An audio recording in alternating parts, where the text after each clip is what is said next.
Classification थी वो किस बेसिस पे थी, उनके बीच में मॉलिक्यूलर फोर्सेस कैसे हैं। क्लासिफिकेशन अब बेसिस क्या है, बेस्ड ऑन मॉलिक्यूलर फोर्सेस कि पॉलीमर्स के बीच में फोर्सेस कैसी हैं मॉलिक्यूल्स की, उनको किसी वॉन्डरवॉल फोर्स या हाइड्रोजन बॉन्ड ने बाइंड करके रखा है या नहीं। हमें पता है कि जब भी मॉलिक्यूल्स का साइज बड़ा होता है तो अगर ये एक मॉलिक्यूल है और उसके साथ ही दूसरा एक मॉलिक्यूल है, साइज बड़ा होने के कारण मॉलिक्यूल्स के बीच में एक इंटरैक्टिव फोर्स होती है जो कि नॉन कोवलेंट होती है, यानी कोई बॉन्ड नहीं बनता लेकिन फिर भी इनके बीच में जो फोर्स होती है स्ट्रांग होती है, that is a van der Waals force. और हाइड्रोजन बॉन्डिंग में पता ही है, अगर मॉलिक्यूल ऐसा हो जिसके बीच में कोई नेगेटिव पार्ट है, इलेक्ट्रोनेगेटिव पार्ट, और दूसरे के पास H है तो वो एक दूसरे के साथ बॉन्डिंग करके हाइड्रोजन बॉन्डिंग के कारण स्ट्रॉन्ग बॉन्ड बनाते हैं। सो ऐसी बॉन्डिंग को देखते हुए, ऐसी मॉलिक्यूल्स के बीच को फोर्स को देखते हुए हम क्लासिफिकेशन बनाते हैं पॉलीमर्स की। सो पहली ऐसी टाइप जो है क्लासिफिकेशन में, दैट इज इलास्टोमर्स। किसके बेसिस पे, मॉलिक्यूलर फोर्सेस के बेसिस पे पॉलीमर्स की classification. So what are elastomers, elastomers क्या है, these are rubber like solids, these are rubber like solids. Polymers rubber like solids होते हैं लेकिन उनके पास क्या होती हैं, इलास्टिक प्रॉपर्टीज। इलास्टिक प्रॉपर्टीज यानी वो स्ट्रेच कर जाते हैं बड़े इजीली, जैसे रबर करती है, elastic properties. So these are elastomers, these are rubber like solids with elastic properties. और इनका दूसरा नाम क्या है, also known as elastomeric polymers. Second name elastomeric polymers. ऐसे पॉलीमर चेंज में क्या होता है, इनके बीच में वीकेस्ट इंटरमॉलिक्यूलर फोर्स होती है, यानी वीक बाइंडिंग फोर्सेस होती है, यानी वीकेस्ट इंटरमॉलिक्यूलर फोर्स। मॉलिक्यूल्स के एक मॉलिक्यूल की दूसरे मॉलिक्यूल के बीच में जो फोर्स है वो बहुत ही वीकेस्ट होती है, जो कि most weekly known occurring force in polymers होती है, वो होती है। सो वीक बॉन्डिंग के कारण क्या होता है, पॉलीमर्स स्ट्रेच हो जाते हैं। Due to weak binding they can be stretched.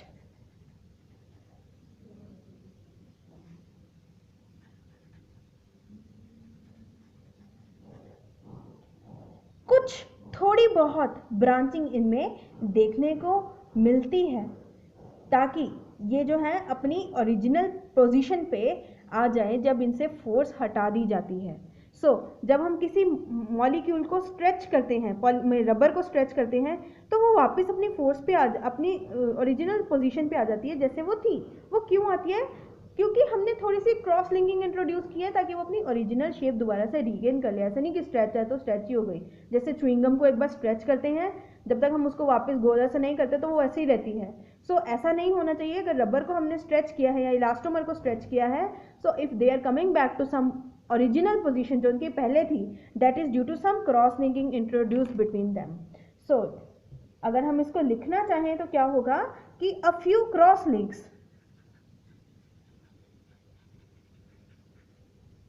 are introduced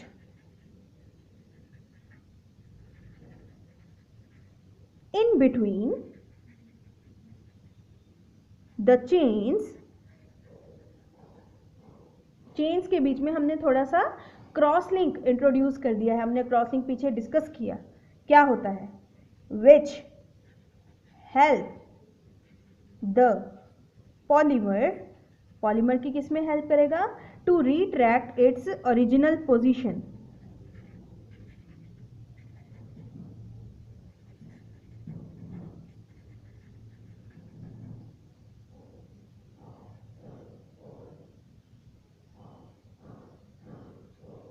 जब हम उसे क्या हटा देते हैं, फोर्स इज रिलीज्ड, जब हम उससे फोर्स हटा देंगे तो वो वापस अपनी जगह पे आ जाएगा जैसे वो था।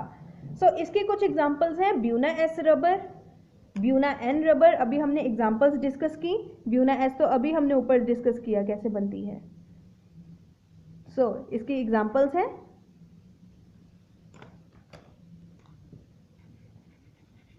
एग्जाम्पल्स हैं इनकी ब्यूना, एस ब्यूना, एन या फिर नियोप्रीन,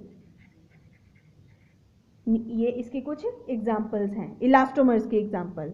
यस, सो उसके बाद जो हम नेक्स्ट टाइप डिस्कस करेंगे on based on molecular forces elastomers के बाद दूसरी टाइप कौन सी है, that will be fibres.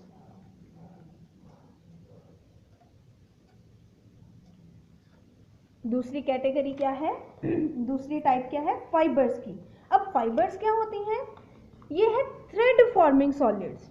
Fibres solids हैं लेकिन कैसे हैं, थ्रेड फॉर्मिंग, धागे धागे की तरह, ये जैसे कपड़ा होता है वो भी एक तरह का फाइबर ही है, जो सिंथेटिक फाइबर्स होते हैं अगर हम उनकी बात करें। So these are thread forming solids जिनके पास क्या होता है, टेंसाइल स्ट्रेंथ, यानी उनके बीच में स्ट्रेंथ होती है मॉलिक्यूल्स के बीच में, वो छेती जल्दी से टूटते नहीं हैं। Which poses high tensile strength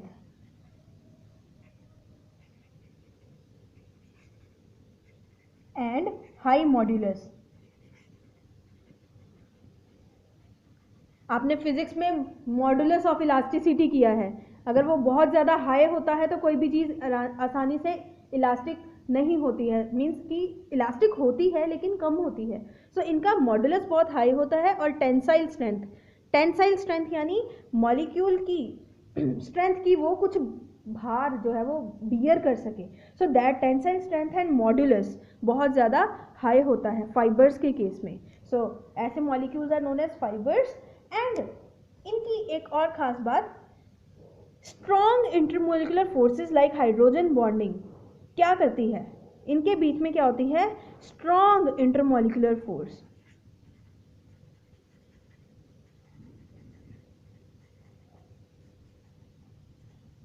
like hydrogen bonding इनके बीच में एग्जिस्ट करती है।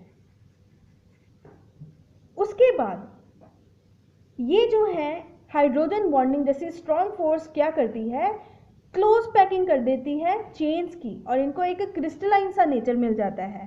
सो क्या होता है, जो स्ट्रॉन्ग इंटरमोलिकुलर फोर्स है ड्यू टू, चलो लिखते हैं अगर हम, ड्यू टू स्ट्रॉन्ग फोर्स होता क्या है, क्लोज पैकिंग हो जाती है। क्लोज पैकिंग यानी वो एक दूसरे के साथ, हमने अब सॉलिड स्टेट डिस्कस किया, सो क्लोज पैकिंग हमें पता है, you people should know what is close packing.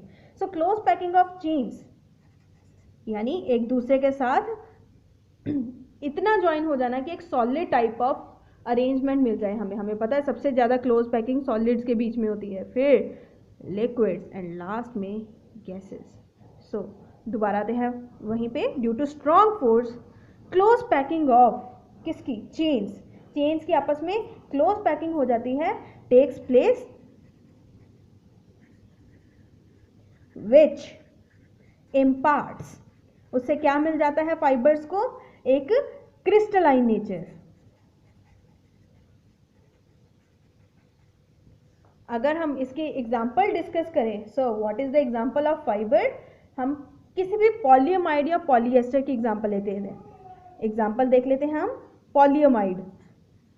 Basically amides होते क्या हैं, जैसे हमने पीछे डिस्कस किया, कोई भी ऐसे मॉलिक्यूल जिसमें NH और CO, this is NHCO bond, NHC double bond O, इधर कुछ भी हो, so this thing is known as amide bond.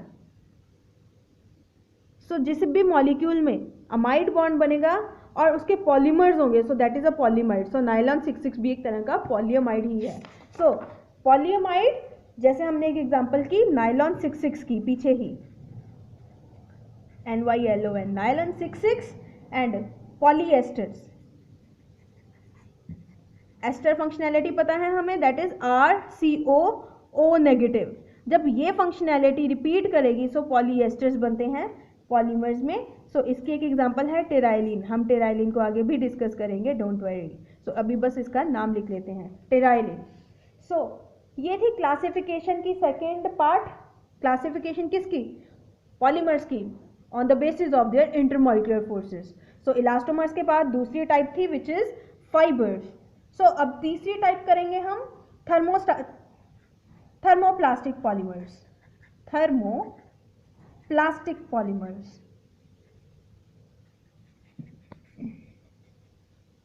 So what are thermoplastic polymers? ये क्या है? वैसे लीनियर है लेकिन थोड़ी सी ब्रांचिंग होगी इनमें, यानी linear but slightly branched long chain molecules जो कि सॉफ्ट या हार्ड हो जाते हैं जब हम इनको हीट या कूल करते हैं. तो अगर हम इनकी डेफिनेशन लिखना चाहें तो वो क्या होगी? So these are the linear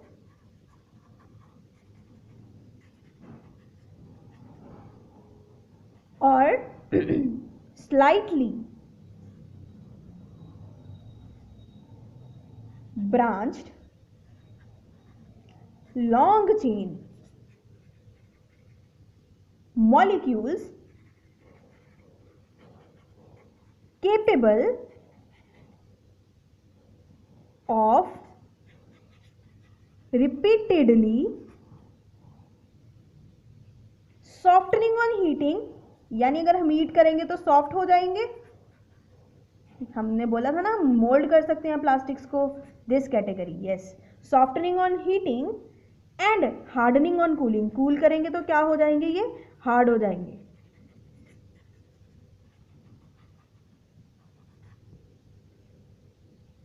इनकी खासियत क्या है कि जो इंटरमॉलिक्यूलर फोर्स है, इनकी इंटरमॉलिक्यूलर फोर्स इलास्टोमर्स और फाइबर्स के इंटरमीडिएट होती है, यानी इंटरमॉलिक्यूलर फोर्स इज इंटरमीडिएट किस किस के बीच में? Between elastomers and fibres. Between elastomers and fibres, जो हमने ऊपर दो टाइप्स डिस्कस की. एंड अगर हम इसकी एग्जाम्पल डिस्कस करने की कोशिश करें सो इसकी एग्जाम्पल्स क्या है? So examples are polythene, polystyrene and polyvinyls. जैसे पॉलीमर्स जो हैं वो इनकी एग्जाम्पल हैं.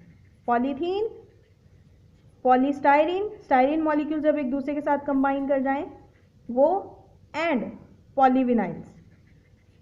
पॉलीविनाइल की शॉर्ट फॉर्म भी है जिसको हम बोलते हैं पीवीसीज.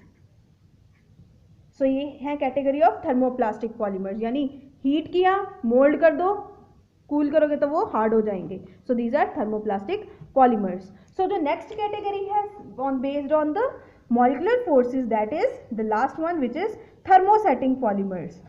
अब थर्मोसेटिंग पॉलीमर्स कैसे होते हैं? Let us discuss that.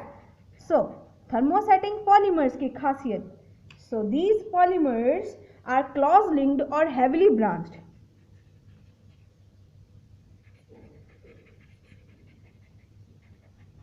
Cross linking हमने पीछे डिस्कस की कि ब्रांचिंग हो, ब्रांचेस में हाइड्रोजन बॉन्डिंग की वजह से वो क्या हो जाते हैं? एक दूसरे के साथ ज्वाइन कर जाते हैं. सी, अगर मैं आपको दोबारा से दिखाने की कोशिश करूं क्रॉस लिंकिंग की, ये डिस्कस किया था हमने क्रॉस लिंक पॉलीमर्स, जिनमें क्या होता है चेन्स के बीच में भी ऐसे ज्वाइनिंग हो जाती है कोवलेंट बॉन्ड के कारण, जो कि स्ट्रांग होता है. सो थर्मोसेटिंग पॉलीमर्स क्या है? स्ट्रांग लिंक्ड या heavily branched molecules which on heating undergo, जब हीट कर देंगे तो क्या होगा? which on heating undergo extensive cross linking, बहुत ज़्यादा क्रॉस लिंकिंग हो जाती है और भी ज़्यादा हाइड्रोजन बॉन्ड्स या कोवलेंट बॉन्डिंग बन जाती है लीनियर चेन्स के बीच में. एक्सटेंसिव क्रॉस लिंकिंग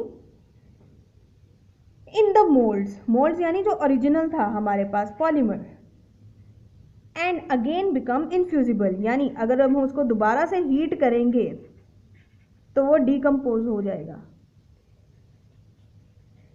कोई भी ऐसा पॉलीमर, इसमें तो क्या था, मोल्ड कर सकते हैं, दोबारा अपनी शेप गेन कर सकते हैं, या हीटिंग कूलिंग करने से दोबारा से अपनी शेप दे सकते हैं. थर्मोसेटिंग पॉलीमर्स में हीट करने के बाद क्रॉस लिंकिंग इतनी ज़्यादा और स्ट्रांग हो जाती है कि उसके बाद अगर दोबारा उसको मोल्ड करने की कोशिश करोगे या उसकी शेप चेंज करने की कोशिश करोगे तब वो क्या हो जाएंगे? डीकम्पोज हो जाएंगे, यानी इनफ्यूजिबल हो जाएंगे. सो इनको हम दोबारा से रीयूज नहीं कर सकते. So these can not be reused. So reusability बिल्कुल भी नहीं है। और इनकी एग्जांपल्स क्या हैं अगर हम डिस्कस करने की कोशिश करें, so examples are polymers like bakelite. So examples discuss कर लेते हैं। पॉलीमर्स के एग्जांपल जो कि थर्मोसेटिंग है, दैट इज बेकेलाइट। हम डिस्कस करेंगे what is bakelite in detail, BAKELITE, bakelite. And दूसरा क्या है, urea formaldehyde resin, urea URA formaldehyde. Urea और फॉर्मेल्डिहाइड के आपस में कंबाइन करने से जो रेजिन बनता है, पॉलीमर बनता है, वो एक क्रॉस लिंकिंग या थर्मोसेटिंग पॉलीमर होता है that contains very strong bonding between the linear chains. So ये थी कुछ classifications based on the types of classification of polymers. So ये थी classification based on the so this classification, हमने 4 तरह की क्लासिफिकेशन की। हमने सबसे पहले की सोर्स के बेसिस पे, उसके बाद हमने क्लासिफिकेशन की पॉलीमर्स की किस बेसिस पे डिस्कस की हमने, उनके स्ट्रक्चर के बेसिस पे, फिर किस मोड से वो पॉलीमर बन रहा है उस बेसिस पे, and the last classification is now based on the forces between the polymers. So I hope students you are clear about this. If yes, then do like, subscribe and comment. Thank you.